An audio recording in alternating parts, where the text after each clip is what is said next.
Researchers recently revealed that ExxonMobil, one of the world's most influential oil and gas companies, accurately predicted the warming impact of burning fossil fuels years ago. This insight adds another layer to ExxonMobil's complex legacy.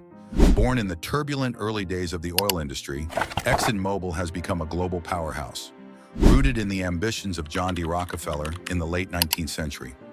Rockefeller's bold vision and innovative approach shaped ExxonMobil into a force that has fueled global reliance on oil and sparked continuous debate over the environmental impact of fossil fuels. Rockefeller's journey began in Richford, New York, where he was raised by a devout mother and a largely absent father. From a young age, he developed a sharp mind and a talent for business, displaying a knack for negotiating and managing finances. By his teenage years, his family had relocated to Cleveland, Ohio, where the rapid industrial growth set the stage for his entry into the oil business. At 16, Rockefeller found work as an assistant bookkeeper, gaining experience that would later serve him well. Around this time, the discovery of oil in Titusville, Pennsylvania, ignited a frenzied industry. Rockefeller recognized that the real potential lay not in drilling, but in refining and distributing oil. Partnering with Maurice B. Clark and Samuel Andrews, he co-founded a refining venture. Andrews brought technical skill, while Rockefeller contributed an unyielding focus on efficiency. He relentlessly minimized costs, repurposed byproducts, and controlled waste, all while securing the best transportation rates. Through strategic foresight, Rockefeller reshaped the oil market, consolidating it with precision. His impact continues to influence today's global energy landscape and fuels discussions about our environmental future. Rockefeller was determined never to be at the mercy of others. Using a blend of strategic alliances and fierce negotiation, he played competing railroad companies against each other to secure low-cost bulk shipping rates, promising high volumes in return. When negotiations faltered, he threatened to take his business elsewhere, pressuring the railroads to meet his demands. Eventually, he even purchased his own barrel plants and tank cars, minimizing reliance on third-party transportation. This relentless drive for control enabled Rockefeller's refining business to outshine competitors, producing higher quality kerosene at a much lower cost. For Rockefeller, efficiency was more than good business. It was a competitive weapon. He systematically approached competing refineries in Cleveland, offering to buy them out at his price. Those who resisted faced price wars that often ended in bankruptcy. One by one, local refineries came under Rockefeller's control. By 1870, Rockefeller, alongside partners, officially incorporated Standard Oil. But Rockefeller's vision extended beyond Cleveland. He aimed to dominate the American oil industry. In 1882, he pioneered the creation of the Standard Oil Trust, a groundbreaking legal structure allowing him and a small group of trustees to control a vast network of oil companies. This setup masked the true scale of Standard Oil's power, presenting it as a loose affiliation of companies while centralizing control and profits.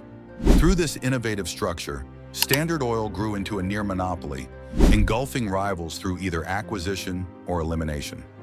Rockefeller's aggressive expansion drew public backlash, leading to fierce criticism and political scrutiny.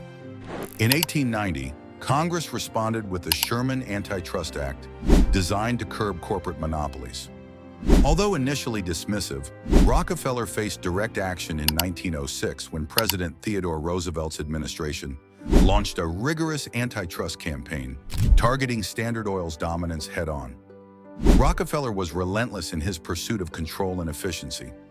Refusing to be at the mercy of the powerful railroad companies, he leveraged both negotiation and strategy. He played rail lines against one another, securing bulk shipping rates by promising steady high-volume traffic. When this approach wasn't enough, he pressured railroads by threatening to switch carriers entirely.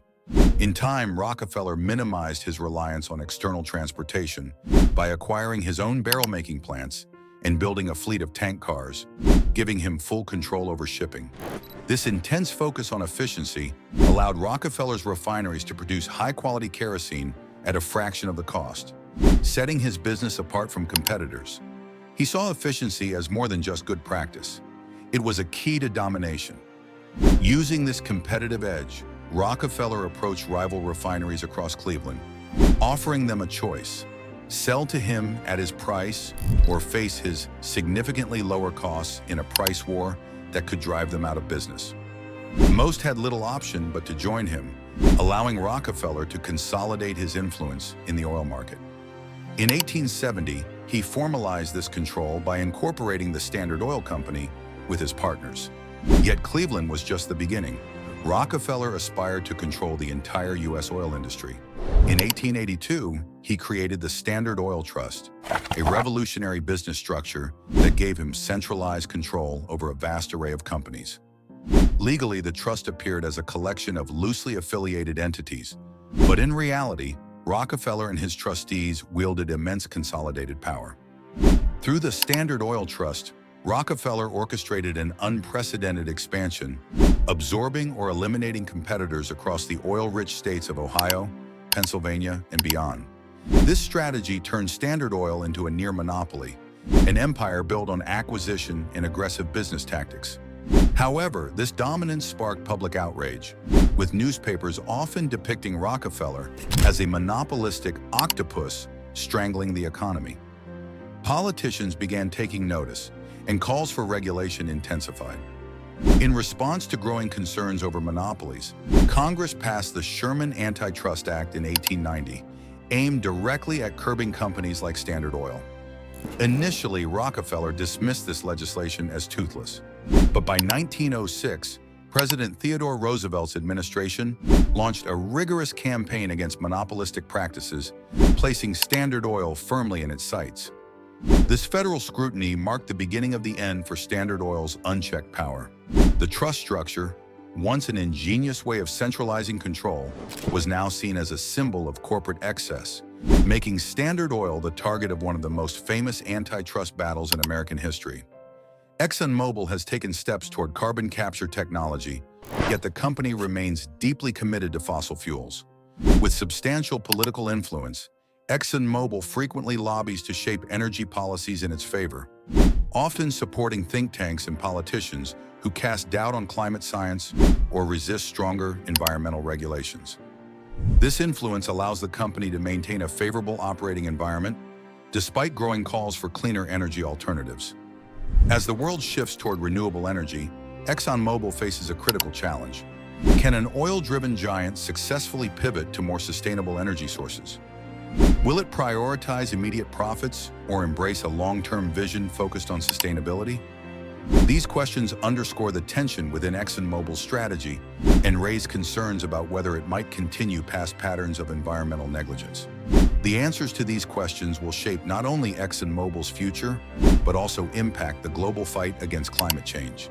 With such a major role in the energy sector, ExxonMobil's decisions could either slow or accelerate global progress toward a more sustainable future.